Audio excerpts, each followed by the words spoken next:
자, 오늘 말씀 보시겠습니다. 오늘 말씀은 갈라디아서 5장 19절로 24절 말씀입니다. 갈라디아서 5장 19절로 24절 말씀. 갈라디아서 5장 19절로 24절. 시작. 육체의 일은 현저하니 곧 음행과 더러운 것과 호색과 우상 숭배와 술수와 원수를 맺는 것과 분쟁과 시기와 분냄과 당짓는 것과 불량과 이담과 투기와 술취함과 방탕함과 또 그와 같은 것들이라. 전에 너희에게 경계한 것 같이 경계하노니 이런 일을 하는 자들은 하나님의 나라를 유업으로 받지 못할 것이요 오직 성령의 열매는 사랑과 희락과 화평과 오래 참음과 자비와 양성과 충성과 온유와 절제니 이 같은 것을 금지할 법이 없느니라. 그리스도 예수의 사람들은 육체와 함께 그 정과 욕심을 십자가에 못 박았느니라. 아멘. 오늘 말씀 제목 따라해 볼까요? 기독교인들 중에 회개해야 될 주요 죄악들. 기독교인들 중에 회개해야 될 주요 죄악들. 이 말씀으로 은혜를 나누고자 합니다. 여러분, 많은 기독교인들 중에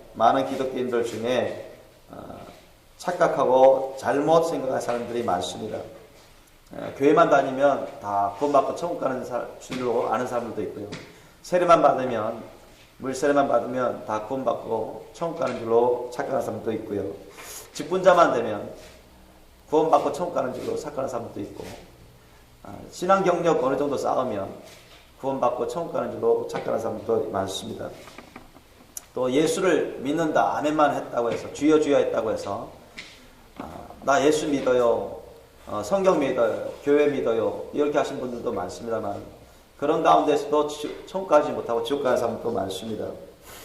왜 그럴까요? 여러분, 성경 말씀을 많이 배우는데도, 많이 안다고 하는데도, 주여 주여 하는데도, 믿습니다 믿습니다 하는데도 왜 천국 가지 못하고 지옥 가는 사람들이 많을까요? 그것은 무엇을 회개해야 되는지 자신들 가운데 회개해야 될 죄악이 있는데도 불구하고 깨닫지 못하고 그 죄를 회개치 아니함으로 인해서 그 죄가 여전히 남아있기 때문에 그 죄로 인해서 심판받고 지옥에 떨어지고 있는 것입니다.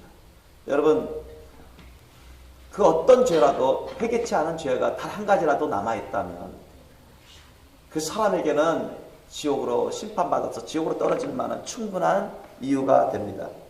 왜냐하면 어떤 죄도 그 삭은 사망이라고 로마서 6장 23절 말씀에 말씀하고 있습니다.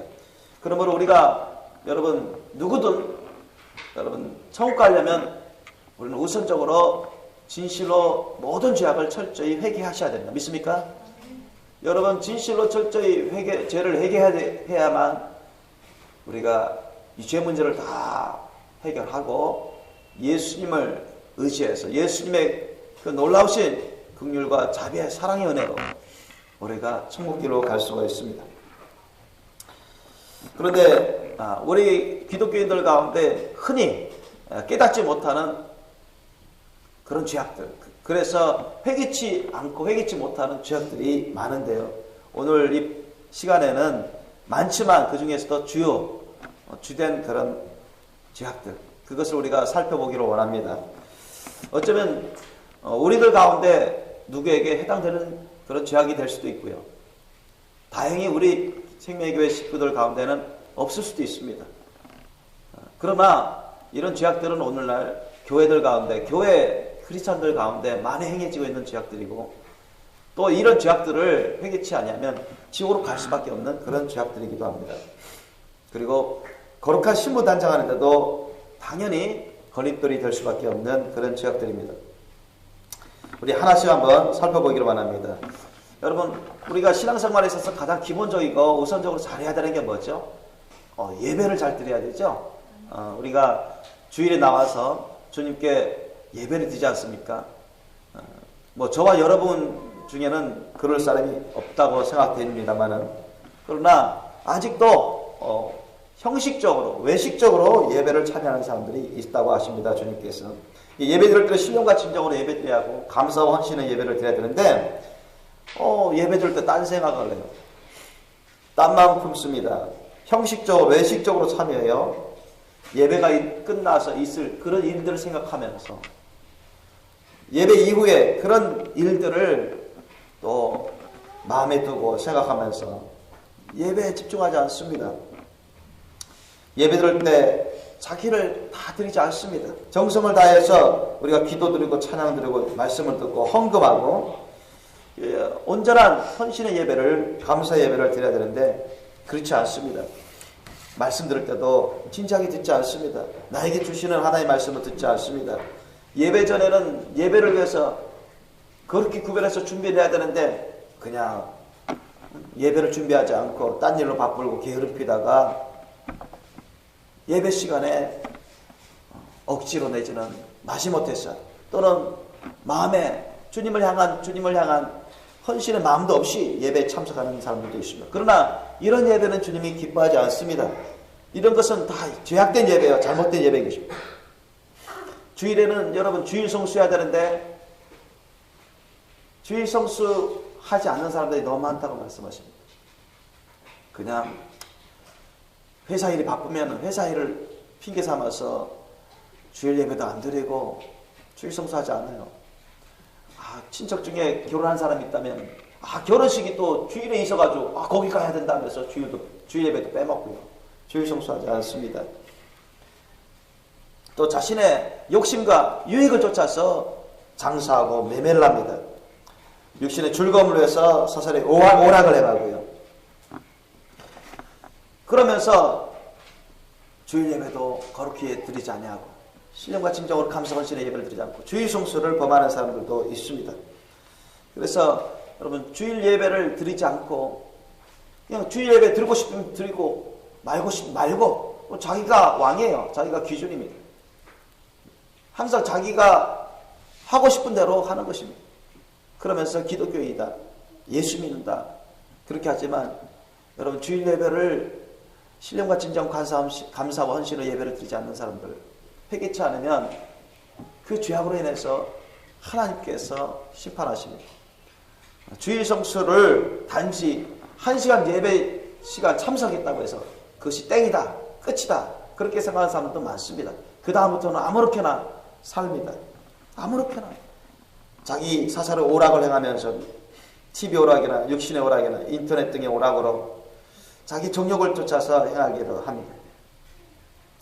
여러분 구약시대 때 하나님이 모세를 통해서 주신 율법에는요 안식일에 일하는 자를 죽이라 했습니다. 그리고 실제로 그 안식일에 나무를 하다 일하는 사람인데 잡아 죽였어요. 뭐 오늘날 그렇게 하라는 얘기는 아닙니다. 오늘날 그렇게 하라는 얘기는 아닌데 우리가 주일 예배만큼은 우선적으로 다른 것은 다 제껴놓고 주일 예배만큼 우선적으로 우리가 그렇게 구별해서 내 자신을 다 그렇게 구별해서 주님께 신령과 진정 감사 헌신의 예배를 드리는 그런 삶을 사셔야 되고 그 이외에도 여러분 아무렇게나 시간을 쓰면 안 되는 것입니다. 느헤미야 13장 15절로 22절 말씀에는 매매를 하지 말라고 했습니다. 그래서 느헤미야 선지자가 다 쫓아냈어요. 예루살렘 성문에서 막았습니다. 그리고 그 선자의 입을 통해서도 이런 주님의 날을 그렇게 지키지 않는 것 때문에 또한 하나님의 진노의 심판을 받았다고 그는 선포하고 있습니다. 이사야서 58장 13절 14절 말씀에도 주일에는 안식일에는 사사를 오락을 행하지 말아라 그렇게 말씀을 선포합니다. 모든 게 다 죄악이라는 것입니다. 우리는 예수님처럼 우리는 주일을 거룩히 지켜야 되죠. 십계명에도 안식일을 기억하여 거룩히 지켜라 그렇게 말씀하고 계시고 또 예수님조차도 주일에는 하나님 아버지께 신령과 진정과 감사 헌신의 예배부터 잘 드렸습니다. 그리고 병든 자들을 고치시고 가난한 자들을 위하셨고 또 많은 사람들에게 처음 복음을 증거하시고 사람들을 위해서 선한 일을 행하시고 아버지 하나님과 성령 안에서 안식하셨습니다. 우리도 그런 정말로 예수님의 십자가 사랑의 열매를 맺는데 주일을 쓰셔야 됩니다. 쉬더라도 주님 안에서 건전하게 안식을 하는 그런 삶을 사셔야 돼요. 그런데 많은 목회자들조차도 주일 성수를 제대로 안 하고 있다고 말씀하십니다. 목회자들 중에서도 주일은 막 매매를 해요. 심지어는 선교를 위한다는 명목으로 장사하는 목회자도 제가 본 적이 있습니다. 사업체를 갖고 있었어요. 그런 것들이 잘못된 주일 성수 개념부터 잘못된 그런 개념인 것입니다. 그렇기 때문에 그들을 통해서 가르침 받거나 전해받는 보통 기독교인들은 오죽하겠습니까? 여러분, 우리는 주일 예배와 주일 성수의 그런 자세들을 올바르게 우리가 분별하고, 우린 주일 예배, 주일 성수부터 신령과 진정과 감사 헌신도 그렇게 잘 지키는 저와 여러분 되시기를 주님을 축원합니다. 여러분, 또한 주님은 기독교인들에게 11조를 도둑질하는 자들도 많다고 하십니다. 이런 자들도 하나님의 거룩한 성물을 도둑질하는 자라고 주님 말씀하십니다. 회개치 않으면 다 지옥에 간다고 하셨고, 많은 사람들이 이 죄로 인해서 지옥 가는 사람들도 많다고 하십니다. 여러분, 11조는 여러분, 저와 여러분은 알다시피 우리의 소득 중에 10분의 1 이상을 거룩히 구별해서 하나님께 드리는 성물이요, 하나님의 거룩한 소유인 것입니다. 믿습니까? 그런데 많은 기독교인들이 돈에 욕심을 갖습니다. 11조를 드려야 할 돈을 아낍니다. 자기네 욕심을 챙기기 위해서, 자신의 정욕을 위해서 쓰려고 합니다. 하나님께 11조를 당연히 드려야 하는데 그걸 인색해요. 하나님은 인색한 마음을 받지 않습니다. 아멘? 주님은 그걸 싫어하십니다. 우리의 모든 것 다 하나님 까니까 원칙적으로. 그지요?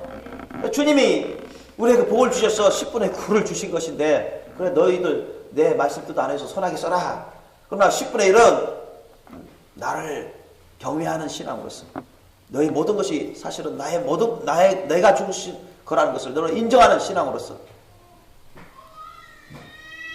아브라함 이래로 그렇게 주님께서 세우신 언약인데, 그래서 대대로 그렇게 지켜오도록 하셨고, 말라기 말씀에는 뭐라고 말씀합니까, 여러분? 말라기 3장 8절 9절 말씀에는 사람이 어찌 하나님의 것을 도둑질하겠느냐, 그러나 너희는 나의 것을 도둑질하고도 말하기를 우리가 어떻게 주의 것을 도둑질하였나이까 하는다. 이는 곧 11조와 헌물이라. 너희 곧 온 나라가 나의 것을 도둑질하시면 너희가 저주를 받았니라고 말라기 선지자를 통해서 하나님은 말씀을 하고 계십니다. 믿습니까? 그리고 예수님조차도 그거에 대해서 말씀하신 적이 있는데요. 마태복음 23장 23절 말씀을 보면, 화 있을진저 외식하는 서기관들과 바리새인들이 너희가 박하와 회향과 근처의 11조를 드리되 율법에 더 중한 바 의와 인과 시에는 버렸도다. 그러나 이것도 행하고 저것도 버리지 말아야 할지니라 했습니다. 둘 다 하라는 것입니다. 11조를 거룩 구별해서 하나님께 드려야 되고, 드릴 때는 신과 의와 인으로 참되게 드리라는 얘기입니다. 믿습니까? 그 어느 것 하나 빠져도 잘못된 11조 신앙이라는 것입니다. 이게 주님이 가르쳐 주시는 말씀입니다. 여러분, 11조를 안 드는 사람들은 하나님을 경외하는 사람이 아닙니다. 하나님을 왕으로 주인으로 모시고 섬기는 사람이 아닙니다. 믿습니까? 어떤 사람은 말합니다. 11조는 구약에서만 지켰던 것이다. 주일 성수 안식일 구약에만 지켜야 되는 것이다. 예수 믿으면 다 구원받고 천국 가는 게 아니냐.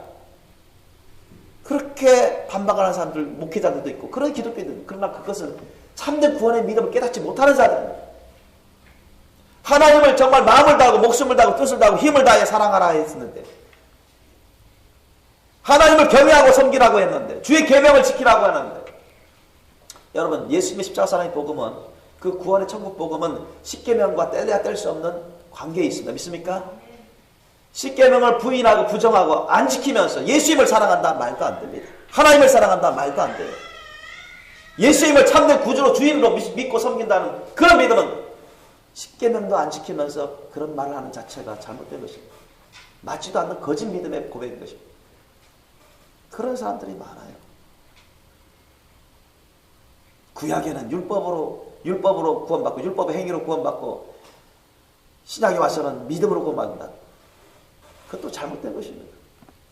율법과 예수님의 십자가 사랑의 천국 복음의 관계를 깨닫지 못하고 잘못된 믿음, 거짓된 믿음에 속이며 소경이 소경을 이끌면서 고무댕으로 빠지고 있는 것입니다. 그래서 많은 사람들이 구원받을 줄 알고 천국 갈 줄 알았지만 실제로는 지옥 가는 사람들이 너무나 많습니다. 그래서 여러분, 목회자들도 책임이 커요. 목회자들도. 예수만 믿으면 구원받고 천국 간다. 11조나 주의 성수는 상관없다. 그렇게 가르친 자들은 다 지옥 갑니다. 지옥 가고 있습니다. 또 그 길 따라가는 자들은 다 지옥 가고 있습니다. 여러분은 주일 예배를 신령과 진정과 감사 헌신의 예배를 드리십시오. 아멘? 외식적으로 형식적으로 드리지 마시고 주의 성수를 거룩히 지키십시오. 주님의 것인 11조를 주님께 의와 인과 인으로 드리시기 바랍니다. 예수 이름으로 간절히 축원합니다. 또한 주님은 말씀합니다. 오늘날 기독교인들 중에서도 간음하고 이혼한 자들이 많다고, 잘못된 이혼과 결혼하는 자들이 많다고 말씀하십니다. 마태복음 5장 28절에는 나는 너희에게 이르노니 여자를 보고 음욕을 품는 자마다 마음에 이미 간음하였더라고 있습니다. 다시 말씀드리면 사람이 이성을 보고 남자를 보든 여자를 보든 이성을 보고 음욕을 품으면 그건 이미 간음이라는 것입니다. TV나 영화나 인터넷이나 비디오나 동영상이나 무슨 책을 통해서라도 상상을 통해서라도 음욕을 보면 이미 간음하는 것입니다. 요즘은 결혼도 하지 않고 동거하면서 그렇게 간음한다고 합니다. 이런 것이 오늘날 세태입니다. 그런데 기독교인들 가운데서도 적지 않다고 주님이 말씀하셔요.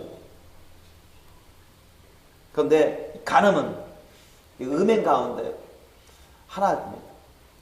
이런 자들은 하나님 나라를 기업으로 받을 수 없다고 말씀하고 있습니다. 자, 오늘 말씀에도 보십시오. 오늘 말씀에도 보면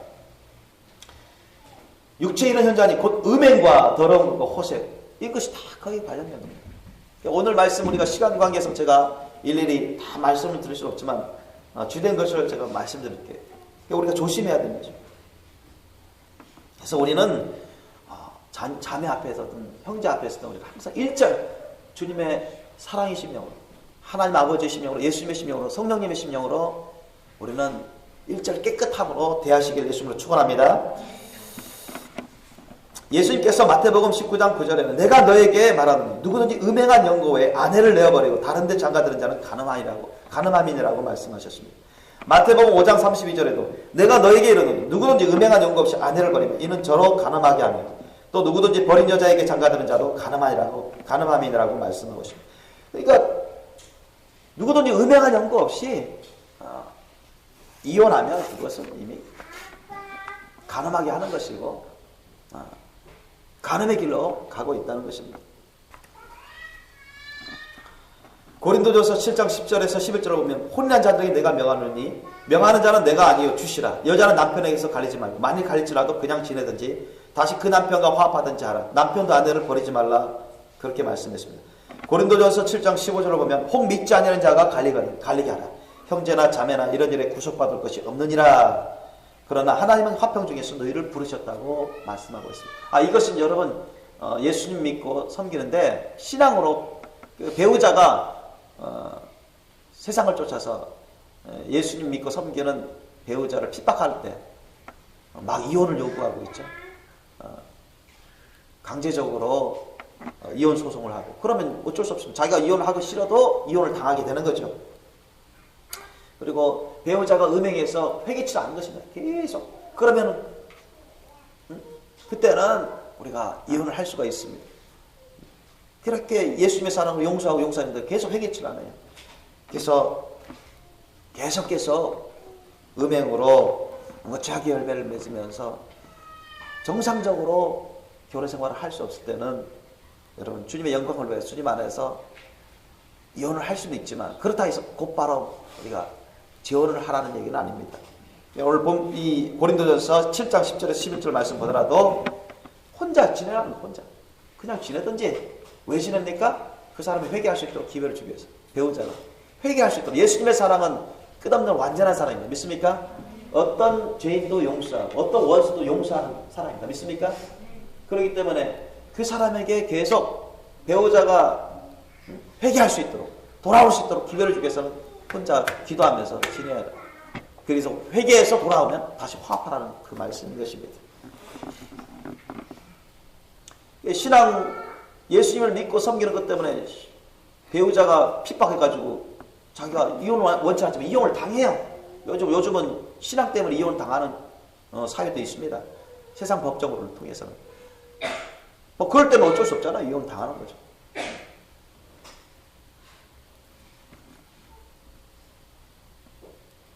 그러나 화평 중에서 하나님께서 우리를 부르셨기 때문에 그럴지라도 그 사람을 위해서 우리가 용서하고 기도해주고 기다려야 되는 것입니다. 기다려야 돼요. 재혼하는 얘기가 아니에요. 그런데도 여러분 오늘날 너무나 많은 사람들이 이혼하고 있고 또 잘못된 결혼을 하는 사람들이 많습니다. 참 우리나라가 이혼율이 세계에서 한 1, 2등을 다투고 있다고 해요. 참 충격적인 그런 사실이 오래전부터 현실이 되어 왔습니다. 그런데 특히 심각한 것은 우리 기독교인들 가운데서도 이혼하는 사람들이 많다는 것입니다.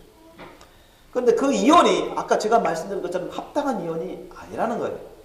잘못된 이혼이라는 것이죠. 배우자 사이에 싸움으로 이혼하고 돈 때문에 이혼하고 성격 문제로 이혼하고 하나님의 말씀 뜻을 어기면서 이혼하는 사람들이 많다는 것입니다. 그럼 그것으로 끝나는 게 아니라 간음의 재혼을 하는 경우도 많습니다. 잘못된 이혼을 하고 또 잘못된 재혼을 해요.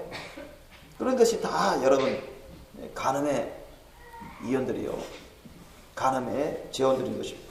이런 것을 여러분 깨닫지 못하고 회개치 않는다면 이런 기독교인들 동안 간음은 음행으로 그 죄악으로 말미암아서 지옥으로 떨어질 수밖에 없는 것입니다. 그리고 하나님은 오늘날 너무나 많은 사람들이 살인죄를 범하고 있다고 말씀하십니다. 무슨 말씀입니까? 전쟁터에 나가서 살인죄를 범하는 것도 있겠지만 여러분 또 강도나 서로 조폭끼리 싸우다가 그렇게 살인죄를 범하는 사람도 있죠. 그러나 그것보다도 훨씬 더 많은 살인죄를 범하는 통로가 있답니다. 따로 있어요. 그것은 뭐냐면은 바로 낙태입니다. 오늘날 주님은 이 낙태를 통해서 너무나 많은 사람들이 엄청난 살인죄를 범하고 있습니다. 그렇게 말씀하셔요. 우리나라에서도 1년에 수십만 이상의 낙태가 자행되고 있습니다. 믿어지십니까? 수십만에 해당되는 태아이들이 다 죽어나가고 있어요. 그이들이 천국에서 하나님께서 주님께서 길러주고 계시는데요. 그러니까 우리나라에서도 1년에 수십만 건 이상 태아들이 죽어나가고 있으면 전 세계적으로는 얼마나 많은 태아들이 죽어나가고 있겠습니까? 주님이 통곡하고 계셔요. 그래서 심각한 것은 우리 기독교인들 가운데서도 낙태하는 사람들이 많다는 것입니다. 그것은 사랑이 싣고 자기 욕심으로 태아를 낙태시키는 것입니다. 어떤 사람은 이것이 살인죄라는 것을 깨닫지 못하는 사람도 있지만 정말 찜찜하면서도 죄의식을 가지면서도 주님의 사랑을 모르기 때문에 주님의 사랑을 따르지 않기 때문에 자기 정력으로 자기 욕심으로 살인을 주저하지 않는다는 것입니다. 여러분 이런 낙태하는 것은 바로 살인죄입니다. 믿습니까? 낙태는 살인죄예요. 세상 법에서는 5개월 이상 돼야만 악의로 사람으로 인정한다. 그런 식으로 법을 만든 나라들이 있어요. 대부분이 그렇습니다. 그러나 여러분 사람 몸 안에 여자 안에 자궁 안에 태아가 생겨서 숨을 쉬고 있으면 거기에는 하나님 주신 생명이 있습니다. 믿습니까? 영혼이 그곳에서 자라나고 있어요. 함께 육친과 함께. 그것을 무시하고 자기 욕심으로 낙태시키고 그 뱃속에서 고통 가운데 죽어간 태아들 그들을 저버리는 것은 살인죄에 해당됩니다. 이것은 하나님을 경외하지 않는 것이요 예수님을 사랑을 따르지 않는 것이요 자기 욕심의 죄악이고 자기 정력의 결과인 것입니다. 이런 사람들도 회개치 않으면 하나님의 심판을 받을 수밖에 없는 것입니다. 그러므로 여러분 우리뿐만 아니라 우리 주위 사람들에게도 여러분 절대로 낙태하지 않도록 그렇게 여러분이 명심하시고 권면하시겠음을 축원합니다. 물론 강간당해가지고 여러분 애를 태아가 생기는 경우가 있어요. 그러면 죽이지 말고 입양이라도 보내면 돼요. 믿습니까? 입양이라도 보내면 돼요. 자기가 못 키운다면 입양이라도 보내면 돼요.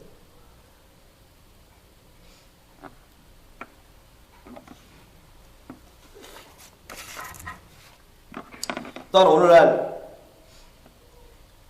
많은 사람들이 기독교인이라고 하는 사람들 중에서도 적지 않은 사람들이 사탄의 악한 영들에게 속아서 주님의 성전이 자신의 몸을 더럽혀서 멸망받는 자들이 많다고 하십니다. 대표적으로는 술이나 담배, 마약, 음란 등 이런 것들이 주된 요인이라고 말씀하십니다. 고린도전서 3장 16절 17절 말씀에도 너희가 하나님의 성전인 것과 하나님의 성령이 너희 안에 거하시는 것을 알지 못하느냐? 누구든지 하나님의 성전을 더럽히면 하나님이 그 사람을 멸하시리라. 하나님의 성전은 거룩하니 너희도 거룩하니라.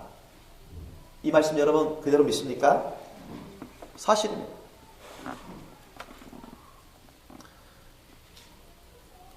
여러분 오늘 본문 말씀 보시더라도 오늘 말씀 보면 음행과 더러운 것과 호색과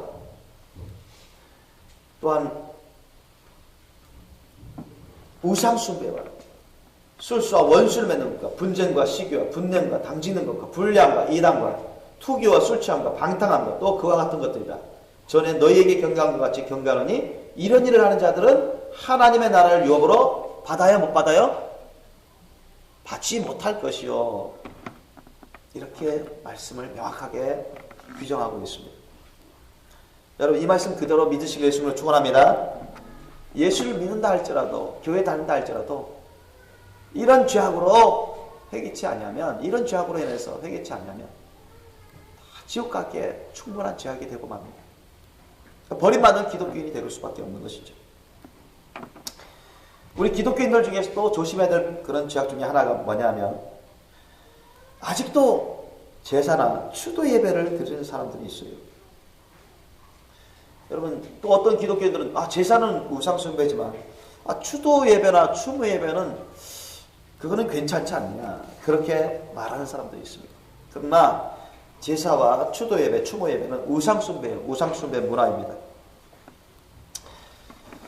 여러분 제가 지금 잠깐 추도 예배의 유래와 그 의미를 살펴볼 수 있도록 그리고 우상적인 잘못된 것을 알 수 있도록 잠깐 자료를 여러분에게 말씀드리겠습니다.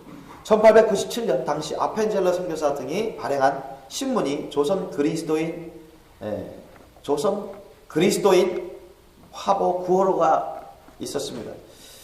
그 신문이 조선 그리스도인 화보가 있는데요. 거기에는 이제 이와 같은 말씀이 적혀 있어요. 그 9호로에 최초로 추도 예배를 드린 사람은 이무영이라는 정동 감리교회 교인이었다. 그는 궁궐에서 물품을 관리하는 사람으로 상품의 높은 지위에 있던 사람으로 윤치호와 함께 독립협회 운동한 사람이었다. 이무영은 모친 기일이 돼서 기일이라는 것은 뭐예요? 돌아가셔서 오늘날 말하면 제사할 날이 되었다는 것입니다. 어떻게 할까 고민했습니다. 왜 고민했을까요? 내가 이제 기독교인인데 우리가 고린도전서 10장 21절 말씀만 보더라도 그 말씀 있잖아요. 이 사람도 그것을 알고 있는 것입니다. 대저 이방인의 제사하는 것은 귀신에게 하는 것이고 하나님께 제사하는 것이 아니니 나는 너희가 귀신과 교제하는 자 되기를 원치 아니하노라. 너희가 주의 잔과 귀신의 잔을 겸하여 마시지 못하고 주의 상과 귀신의 상에 겸하여 참지 못하리라. 이렇게 기록되어 있거든요. 이 사람도 갈등한 것입니다. 고민했습니다. 어떻게 할까? 고민하다가 추도 예배를 착안했습니다. 자기 나름대로. 그래서 이 기사를 보고 다른 교인들이 좋다고 생각해서 그 이후에 교회 사람들이 추도 예배를 많이 드렸다고 기록되어 있습니다.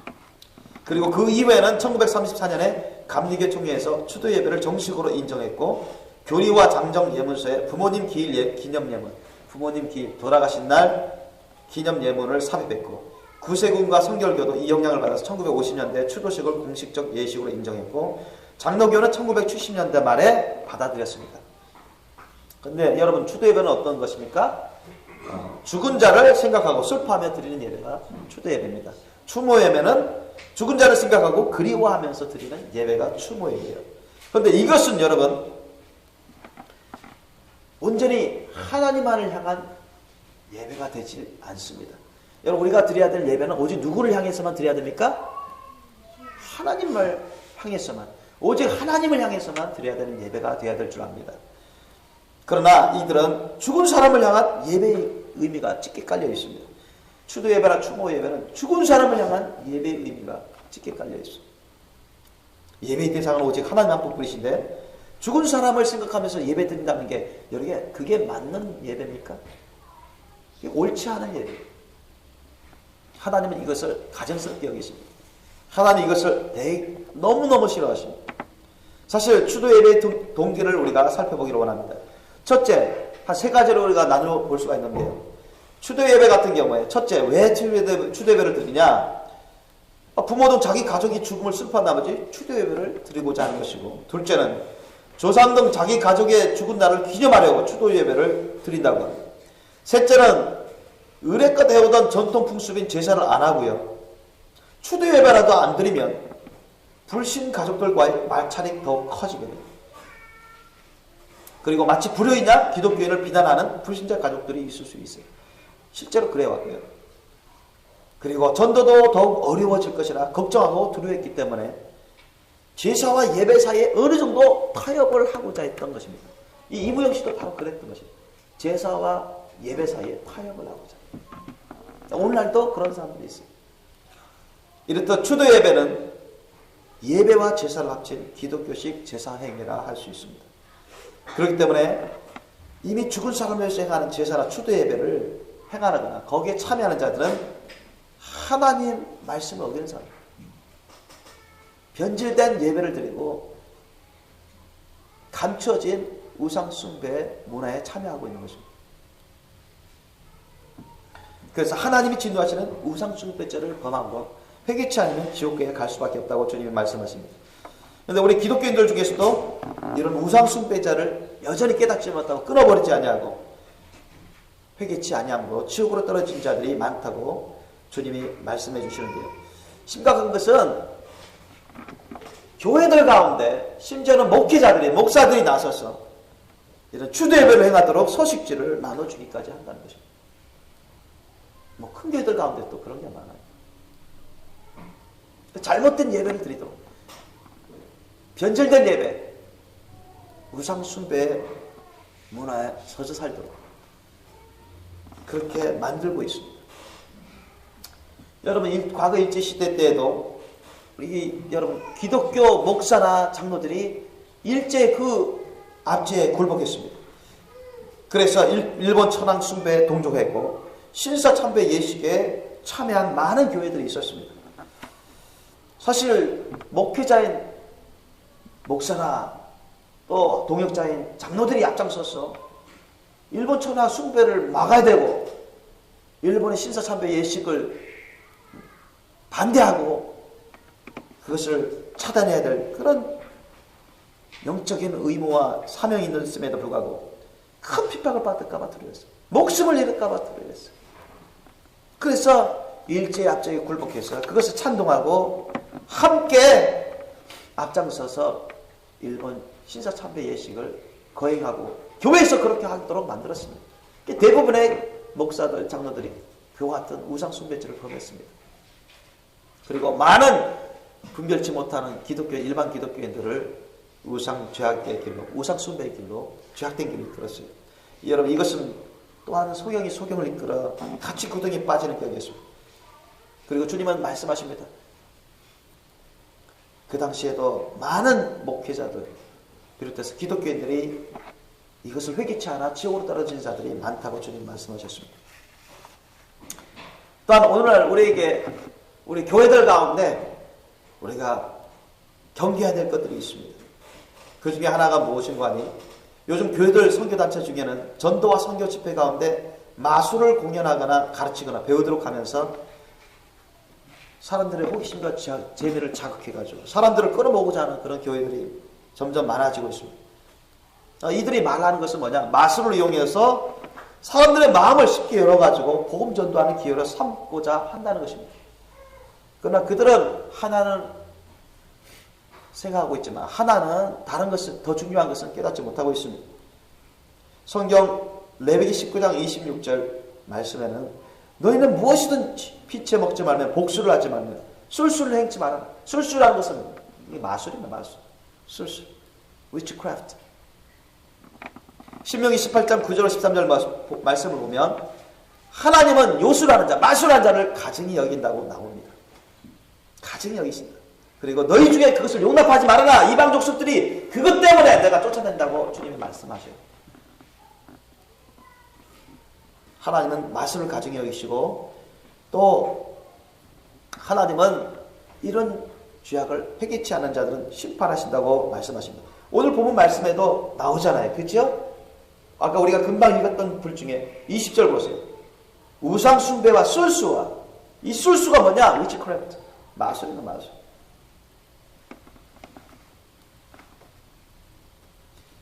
그리고 요한계시록 21장 8절에도 이런 자들은 하나님 나라를 기업으로 받지 못하고 심판받을 거라고 말씀을 전하고 있습니다.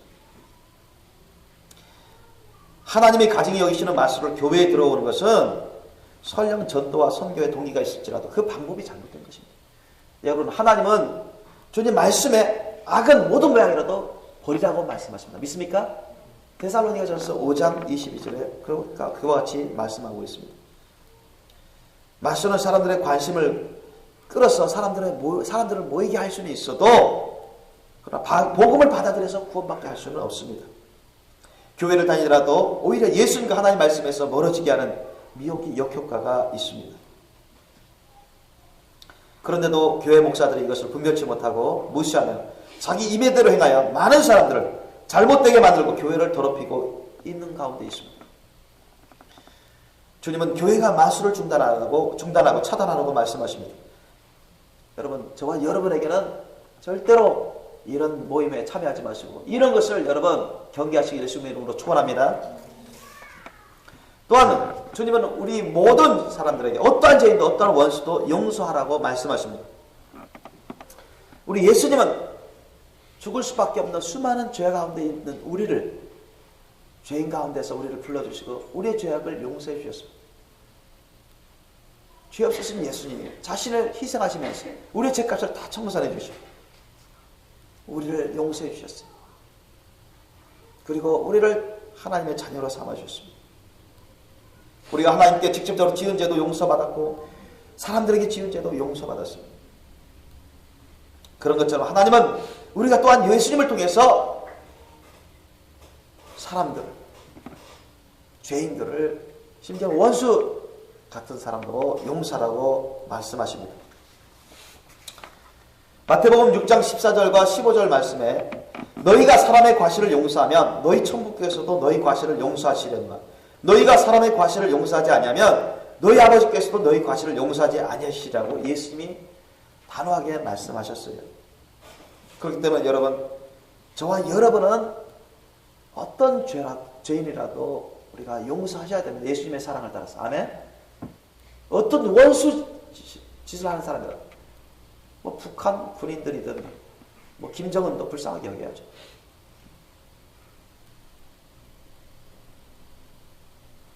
적군도 우리가 불쌍하게 여겨야 돼요. 불쌍한 사람. 그 사람들을 미워하면 안 돼. 증오하면 안 돼.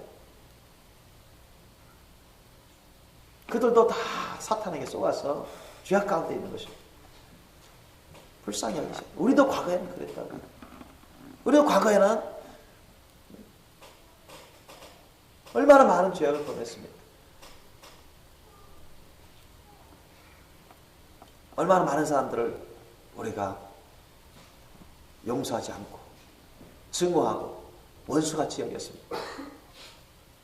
다 심판마다 마땅한 죄인되었습니다. 그러나 하나님은 우리가 회개할 수 있도록 주님이 도와주셨고 모든 죄악, 그 모든 죄악도 주님은 예수님의 보혈로 다 씻어주셨어요. 믿습니까? 우리를 구원의 자녀로 삼아주셨어요. 그러나 우리에게 지은 죄인들, 우리에게 지은 원수 같은 자들도 우리는 주님의 사랑으로, 여러분 예수님도 자신을 못 박아 죽이는 로마 군대 군사들, 또 자기를 정죄하고 죽이는데 함께했던 대제사장과 바리새인 율법사들을 위해서 기도했습니다. 자신들이 하는 짓을 모른나이다. 아버지 용서하여 주옵소서. 그것이 예수님의 십자가 사랑인 것입니다. 우리도 그 사랑으로 원수를 위해서 기도해주고 축복해주고 원수를 불쌍히 여기시고 원수에게 손으로 악을 이기시는 저와 여러분 되시기를 주님으로 축원합니다. 그리고 우리는 이웃을 미워하지 말고 사랑해야 됩니다. 미워하는 것은 영적인 살인죄라고 말씀하시죠. 요한일서 3장 14절로 18절 말씀에 그 형제를 미워하는 자마다 살인한 자니 살인한 자마다 영생이 그 속에 구하지 아니하는 것을 너희가 아는 바라 하셨습니다. 그러니까 우리는 다른 사람을 미워해서는 안 됩니다. 미워하는 그 죄악을 가지고 있어서는 절대로 천국 갈 수가 없습니다. 믿습니까?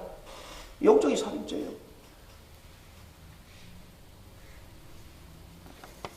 그리고 여러분 다른 사람을 사랑하셔야 돼요.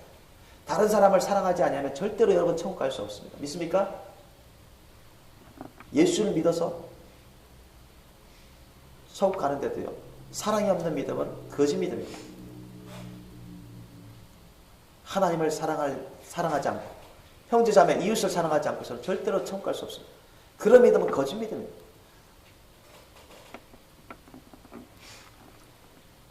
요한일서 4장 20절로 21절 말씀입니다. 누구든지 하나님을 사랑하노라 하고 그 형제를 미워하면 이는 거짓말하는 자니 보는 바 그 형제를 사랑치 아니하는 자는 보지 못하는 바 하나님을 사랑할 수가 없느니라고 단호하게 선포하십니다. 우리가 이 계명을 주께 받았냐 하나님을 사랑하는 자는 또한 그 형제를 사랑할지니라고 말씀하십니다. 그러므로 여러분 이웃을 미워하거나 사랑하지 않는 자는 설령 기독교인이라 할지라도 하나님의 심판을 면할 수가 없습니다. 믿으시 예수님을 축원합니다. 구약시대 때부터 너희는 마음을 다하고 목숨을 다하고 뜻을 다하고 힘을 다해 주 너희 하나님을 사랑하고 내 이웃을 사랑하라고 말씀했습니다. 이웃을 사랑하지 않는 자는 하나님 나라에 들어갈 수가 없습니다. 예수님을 믿는다? 사탄마귀 악한 영 귀신들도 예수를 알고 믿습니다. 그들은 예수님을 안 사랑합니다. 하나님을 안 사랑합니다. 하나님의 권능에 의해서 마지못해서 불복당할 뿐입니다. 영혼 없는 몸이 죽은 것 같이 행함이 없는 믿음은 죽은 것이라 했습니다. 귀신들도 하나님을 믿고 예수를 믿고 떤다고 했어요. 그러면 저와 여러분은 이웃을 미워하지 않을 뿐만 아니라 이웃을 사랑하시길 예수님으로 축원합니다. 또한 여러분 주님은 우리들에게 비판하지 말고 정죄하지 말라고 말씀하십니다. 누가복음 6장 37절 말씀에 주님이 말씀하셨어요. 비판치 말라 그리하면 너희가 비판을 받지 않을 것이요 정죄하지 말라 그리하면 너희가 정죄를 받지 않을 것이요 용서하라 그리하면 너희가 용서를 받을 것이라 말씀했습니다. 그런데 우리 기독교인들 가운데서는 상대방을 막 비판하고 정죄하는 경우들도 있어요. 목사들 사이에서도 그런 경우가 있습니다. 심지어는 신부운동을 한다는 교회 목사까지 그렇게 하는 걸 제가 본 적이 있습니다. 당시 주님은 그 목사는 신부운동한다는 교회 목회자지만 아직 거룩한 신부는 못됐다고 말씀하셨고 저한테도 조심하라고 말씀하셨어요. 만약 우리가 다른 사람을 비판하고 정죄한다면 그 비판하는 것과 그 정죄하는 것으로 우리도 비판과 정죄를 받는 거라고 주님은 알려주고 계신 것입니다. 그러면 여러분 다른 사람들을 해를 끼치기 위해서 여러분 그 사람들에게 해를 끼치기 위해서 대적하며 말하지 마시길 예수님의 이름으로 축원합니다. 그 사람들을 정죄하지 마십시오. 정죄는 오직 하나님만이 하실 뿐입니다. 믿습니까? 우리의 권한이 아니고 우리가 해서도 안 되는 것입니다. 또한 주님은 화내고 분내는 것에 대해서 경고하고 계십니다. 예수님이 마태복음 5장 22절 말씀에 말씀하셨습니다. 나는 너에게 이르노니 형제에게 노하는 자마다 심판을 받게 되고 형제를 대하여 나가라 하는 자는 공의에 잡히게 되고 미련한 놈이라 하는 자는 지옥불에 들어가게 되리라. 믿습니까? 예수님이 하신 말씀입니다. 이야, 막 화를 내죠. 분노하죠. 의로운 분노가 아니라 혈기로 자기의 육신의 정욕 그것도 심판을 받을 만한 충분한 죄악이 된다는 것입니다. 형제를 대해서 나가라라는 것은 뭐냐? 바보 멍청이다 이런 얘기입니다. 형제에서 바보 멍청이라는 놀리고 비판하는 자들 욕하는 자들 이런 자도 회개치 않으면 다 지옥 가기에 충분한 죄악입니다. 믿습니까? 예수님이 하신 말씀이니까 진리입니다. 미련한 놈이다. 형제 보고 말이죠. 어리석은 놈, 미련한 놈 이렇게 해서 막 욕하는 거 이런 것도 여러분 예수님 말씀 뭐라고요? 어디 들어간다고요? 지옥불에 들어간다고 예수님이 말씀하셨어요. 믿습니까? 회개해야 돼요. 이런 게 해서는 안 됩니다, 여러분. 그래서 오늘 이 시간에는 제가 다른 말씀드리지 못했지만 이런 여러 가지의 그런 죄악들을 대해서 제가 말씀드렸습니다. 이것은 세상 사람들은 말할 것도 없고 우리 기독교인들 가운데서도 그 중에서도 종종 아직도 회개치 않은 그런 사람들이 많이 범하는 그런 죄악들입니다. 그리고 방심하고 안일해서는 저와 여러분도 얼마든지 범할 수 있는 죄악 중에 하나입니다. 오늘 본문 말씀 보면 19절로 21절 말씀에는 하나님의 나라를 유업으로 받지 못하는 그런 죄악에 대해서 주된 죄악에 대해서 말씀하고 있습니다. 절대 이런 죄악을 우리가 지어서도 안 되고 이런 죄악을 우리가 용납해서도 안 됩니다. 가만히 놔둬서도 안 돼요. 우리 가운데 또 우리 주위 사람 가운데 이런 죄악을 범한 사람이 있어서는 안 된다는 것입니다. 오히려 우리는 어떤 열매를 맺어야 되겠습니까? 그 다음에 나오죠. 어떤 열매? 성령의 열매를 맺으셔야 돼요. 여러분, 우리가 예수님의 사랑의 열매를 맺지 않고 성령의 열매를 맺지 않으면 절대로 천국 갈 수 없습니다. 믿습니까?